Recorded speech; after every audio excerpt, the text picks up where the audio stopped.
Hello friends, आपका स्वागत है हमारे चैनल पर। मेरा नाम है ध्रुव और आप लोग देख रहे हैं द लर्नर्स कम्युनिटी। आज की वीडियो में हम लोग बात करेंगे थर्ड सेमेस्टर में हिस्ट्री का एक सब्जेक्ट आता है जिसका नाम है cultural transformation in earlier modern Europe one. ये आपके सब्जेक्ट का नाम है। थर्ड सेमेस्टर में आपको ये सब्जेक्ट देखने को मिलता है। आज की वीडियो में हम इस सब्जेक्ट के प्रीवियस ईयर के क्वेश्चन पेपर को देखेंगे। इस सब्जेक्ट का पूरा सिलेबस देखेंगे कि आपको किन टॉपिक्स को, किन चैप्टर्स को पढ़ना है। साथ के साथ आप लोगों को इंपॉर्टेंट क्वेश्चंस का भी पता लगेगा और जो कि एग्जाम का पैटर्न होता है वो भी हम इस वीडियो में कवर करेंगे ताकि आपको आइडिया लग जाए कि क्वेश्चन किस टाइप के आते हैं, कितने नंबर के क्वेश्चन आपको देखने को मिलेंगे। तो चलिए वीडियो को शुरू करते हैं। और अगर अभी तक आपने हमारा चैनल जो है सब्सक्राइब नहीं किया तो प्लीज चैनल को जरूर सब्सक्राइब करिए। आप लोग न्यू है तो सब्सक्राइब करके जाइए। आप लोगों को न्यू न्यू अपकमिंग वीडियोस इस चैनल पर देखने को मिलती रहेंगी आपके एग्जाम से रिलेटेड। सब्जेक्ट की अगर हम बात करें तो ये आपका सब्जेक्ट का नाम है cultural transformation in earlier modern Europe one. Syllabus को अगर हम देखें तो यहाँ पे आप देख सकते हैं कि आपको टोटल नंबर ऑफ यूनिट जो सिलेबस में पढ़नी है वो पढ़नी है आपको 4 यूनिट। ठीक है, 4 यूनिट पढ़नी है सिर्फ। 4 यूनिट में आपका सारा का सारा सिलेबस कंप्लीट हो जाता है। अब हम सिलेबस की अगर हम बात करें तो यूनिट नंबर 1 में आप पढ़ेंगे की कॉन्सेप्ट एंड हिस्टोरिकल बैकग्राउंड। किस चीज का? अर्लियर मॉडर्न टाइम का जो आप कह सकते हैं कि कौन की कॉन्सेप्ट थे और जो वहाँ का हिस्टोरिकल बैकग्राउंड था, मतलब पुराना इतिहास था, वो सारी चीजें आप पढ़ेंगे। ठीक है, overview of classical and medieval legacy. आप ओवरव्यू लेंगे मतलब ऊपर ऊपर से जानकारी प्राप्त करेंगे क्लासिकल और मेडिवल जो लेगेसी थी उन चीजों की। ठीक है, और कल्चरल हिस्ट्री के बारे में भी आप लोग पढ़ेंगे। यूनिट नंबर 2 अब आपका आता है। यहाँ पे आपको पढ़ना है द रिनेसेंस। ठीक है, इसमें आपको क्या पढ़ना है? Society and politics in Italy city state. ठीक है, सोसाइटी और जो पॉलिटिक्स है किसमें? इटली सिटी स्टेट में, वो आप पढ़ेंगे। Humanizations in art and literature, development in science and philosophy, ये सारी चीजें।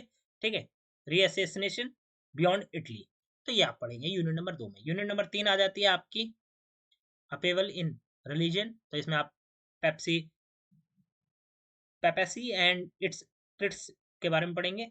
The spread of Protestants six in northern Europe. Northern Europe में जो आप कह सकते हैं कि भाई ज़्यादा से ज़्यादा फैला था। ठीक है, उन चीज़ों के बारे में पढ़ेंगे। फिर counter reformation and religious strife. And last में आप इस मतलब यूनिट नंबर 3 के लास्ट टॉपिक में आप लोग चीज़ें पढ़ेंगे वो है economics and cultural impact of the reformation. Reformation का जो कल्चरल इफेक्ट पड़ा था और जो इकोनॉमिक इम्पैक्ट पड़ा था वो आप यहाँ पे बताएंगे। ठीक है, यूनिट नंबर 4 आपका आ जाता है last unit, the conquest of the new world. Material social and cultural aspect.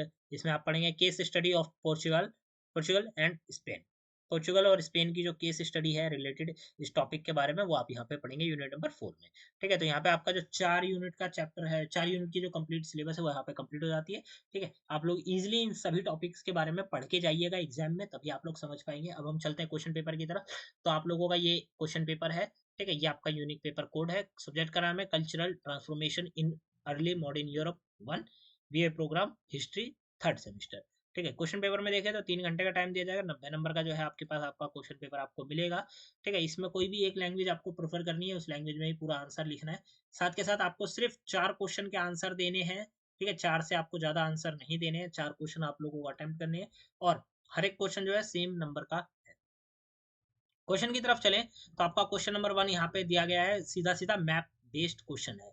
ठीक है, दिए गए मानचित्र पर प्रारंभिक आधुनिक यूरोप के सांस्कृतिक महत्व के किन्हीं 5 शहरों को दिखाइए। अपनी उत्तर पुस्तिका में प्रत्येक चिन्हित शहर से जुड़ी 2 महत्वपूर्ण व्यक्तित्वों के नाम लिखिए तथा प्रत्येक व्यक्ति के लिए 2 वाक्य लिखिए। अब समझिए, यहाँ पे आपकी किताब के सबसे मतलब ये क्वेश्चन पेपर है, आप देख सकते हैं इसके आखिर में ना यहाँ पे आपको मैप दिया गया है, ये वाला मैप। ठीक है, इस मैप को भी आपको भरना होगा, मैप को भर के आपको लगाना होगा। और अब अगर आप देखें तो आपका पहला ही क्वेश्चन मैप बेस्ड क्वेश्चन है। ठीक है, पहले आप मैप भरेंगे, उसके बाद मैप को लगाने के बाद आप लोग आगे देखेंगे क्या देखेंगे कि यहाँ पे और भी चीजें पूछी गई है। जब आपने मैप भर दिया अपनी उत्तर पुस्तिका में प्रत्येक चिन्हित शहर। ठीक है, आपने जो उत्तर पुस्तिका में जो चिन्हित शहरों को चिन्हित किया है वहां से जुड़े हुए 2 महत्वपूर्ण व्यक्तियों के नाम और उन व्यक्तियों के बारे में 2 वाक्य है, ये चीजें आपको और लिखनी है इस आंसर के अंतर्गत। ठीक है, ये हो जाता है। फिर क्वेश्चन नंबर आपका 2 आता है। 2 में क्या पूछा गया है? विवेचना कीजिए कि शास्त्रीय मतलब क्लासिकल और मध्ययुगीन परंपराओं ने प्रारंभिक आधुनिक यूरोप के सांस्कृतिक, बौद्धिक और राजनीतिक विकास में किस प्रकार प्रभावित किया, ये आपको यहाँ पे बताना है। ठीक है, आपको क्या करनी है? विवेचना करनी है। विवेचना कीजिए कि शास्त्रीय, क्लासिकल और जो मतलब शास्त्रीय, जिसको हम क्लासिकल भी कहते हैं, और जो मध्ययुगीन मतलब मिडिवल जो आ जाता है, ठीक है। क्लासिकल और जो मिडिवल परंपराएं हैं, उन्होंने प्रारंभिक आधुनिक यूरोप के जो सांस्कृतिक, बौद्धिक और राजनीतिक विकास है उसमें किस प्रकार अपना मतलब किस प्रकार उसको प्रभावित किया, ये आपको यहाँ पे बताना है। ये हो जाता है आपका क्वेश्चन नंबर 2। ठीक है, आगे बढ़ते हैं हम क्वेश्चन नंबर 3 की तरफ। यहाँ पे आपका आता है क्वेश्चन नंबर 3। क्वेश्चन नंबर 3 में आपसे पूछा गया है कि इटली में पुनर्जागरण के उदय के लिए जिम्मेदार विशिष्ट सामाजिक, आर्थिक, सांस्कृतिक कारकों की विवेचना कीजिए। ठीक है भाई, इटली का दोबारा से जो पुनर्जागरण हुआ था, ठीक है, तो जब ये हुआ तो उसके लिए कौन कौन से जिम्मेदार विशिष्ट कारक थे, सामाजिक कौन कौन से कारण थे, आर्थिक रूप से कौन कौन से कारण थे, और सांस्कृतिक रूप से कौन कौन से कारण थे जिनकी वजह से इटली का पुनर्जागरण हुआ, ये कारण आपको यहाँ पे बताने हैं। ठीक है, क्वेश्चन नंबर 3 हो जाता है। क्वेश्चन नंबर 4 आता है, कला और साहित्य के क्षेत्र में इतावली पुनर्जागरण की मुख्य विशेषताओं पर विकास डालिए। ठीक है भाई, कला और जो साहित्य थे, आर्ट और जो लिटरेचर थी, उसके क्षेत्र में इतावली पुनर्जागरण, ठीक है, इटालियन आप कह सकते हैं कि इटालियन, इतावली को इटालियन पढ़ा जाएगा, तो इटालियन जो पुनर्जागरण हुआ था उसकी मुख्य विशेषताओं के ऊपर आपको क्या करनी है, प्रकाश डालना है।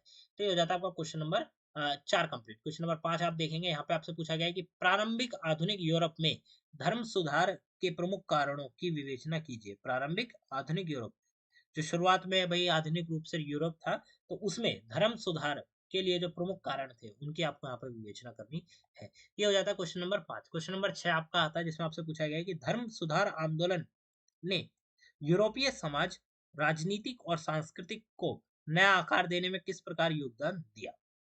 धर्म सुधार आंदोलन ऐसे आंदोलन जो कि धर्म को सुधारने के लिए काम कर रहे थे, तो ऐसे आंदोलनों ने यूरोपीय समाज, राजनीतिक और सांस्कृतिक जो था उसको एक नया आकार देने में किस प्रकार से अपना रोल प्ले किया, योगदान दिया, वो आपको यहाँ पे बताना है। क्वेश्चन नंबर आपका ये यहाँ पे 6 खत्म हो जाता है। आगे बढ़ते हैं, आप लोगों का क्वेश्चन नंबर 7 यहाँ पे आता है, जिसमें आपसे पूछा गया है कि यूरोप और उपनिवेशों की देशज आबादी पर प्रारंभिक औपनिवेशिक खोज के प्रभावों का आलोचनात्मक मूल्यांकन कीजिए। ठीक है, यूरोप और जो उपनिवेश के देशज आबादी थी, ठीक है, वहां पर प्रारंभिक औपनिवेशिक खोज मतलब शुरुआत में जो कॉलोनियल आप कह सकते हैं खोज चालू हुई थी, एक्सप्लोरेशन हुआ था, उसका आपको यहाँ पे जो आलोचनात्मक मूल्यांकन है, क्रिटिकली जो इवेल्युएट है, वो आपको यहाँ पे करना है। ये हो जाता है क्वेश्चन नंबर 7। लास्ट क्वेश्चन आता है क्वेश्चन नंबर 8। ठीक है, शॉर्ट नोट लिखना है किन्हीं दो टॉपिक के ऊपर 300 शब्दों में। ठीक है, मतलब किन्हीं दो पर लगभग 300 शब्द का संक्षिप्त टिप्पणी आपको लिखनी है। टॉपिक यहाँ पे आपको क्या दिए गए हैं, जैसे लोकप्रिय संस्कृति हो गया, ईसाई मानवतावाद हो गया, जॉन कैल्विन हो गया, या फिर वास्को डी गामा हो गया। ठीक है, ये 4 टॉपिक है, 4 में से कोई भी 2 टॉपिक आपको उठाने हैं। ऐसे टॉपिक यहाँ पे बदलकर भी आपको मिल सकते हैं, डिफरेंट टॉपिक मिल सकते हैं, बट आपको 300 शब्दों में जो उनकी टॉपिक के बारे में वो आपको यहाँ पे लिखना होगा। ठीक है, तो यहाँ पे तब आपका जो आंसर है वो कंप्लीट होगा। यहाँ पे आपका क्वेश्चन पेपर कंप्लीट हो जाता है। Cultural transformation in earlier modern Europe 1 का complete question paper with syllabus हमने आपको बताया। एक एक क्वेश्चन इंपॉर्टेंट है इस वीडियो में, जितने भी मैंने आपको क्वेश्चन पेपर में इंपॉर्टेंट बताए हैं या फिर टॉपिक मैंने आपको बताया, उनके बारे में बेसिक जानकारी आप लोग पता करके जाइए। एग्जाम से पहले आप लोग इजीली जो है आंसर राइटिंग कर पाएंगे, अदरवाइज आप लोगों को क्वेश्चन छोड़ना पड़ेगा और आपके नंबर डायरेक्टली बिना कुछ करे ही कट जाएंगे। ठीक है, तो इस चीज़ का आपको ध्यान रखना है। और डिस्क्रिप्शन बॉक्स जरूर चेक करिएगा, थर्ड सेमेस्टर के कई सारे नोट्स हमने आपके लिए अवेलेबल करा दिए, जिससे आप लोगों की काफ़ी ज़्यादा हेल्प हो जाएगी। तो मिलते हैं अगली वीडियो में। Thanks for visiting on my channel guys.